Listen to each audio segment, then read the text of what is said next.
Почитуван министар, еве еден конкретен пример, реален, со мене што се случи.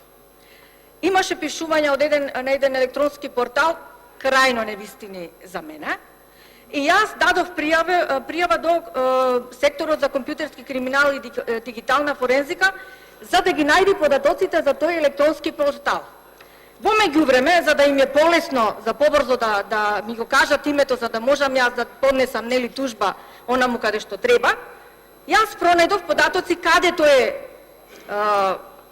створен во Аризона, која е неговата имейл адреса и сите тие податоци ги поднесов. Знаете кој ми беше даден одговорот? Ми кажа дека се работи за повреда на чест и углед, јас тоа требало истите тие податоци да ги однесам до надлежен суд. Јас тоа го знам, јас ќе ги однесам. Јас барам само да се обелодени чив е тој портал. Знаете што е симптоматично?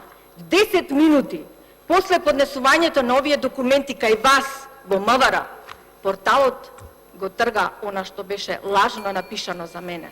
Е, вака работите вие, со нарачки, Ви благодарам. блиски до вас портали. Затоа не сакате електронските портали да бидат... Ви благодарам, Лилијана. За тоа да можете да девалвирате Кузмановска, ви благодарам. од друга политичка партија.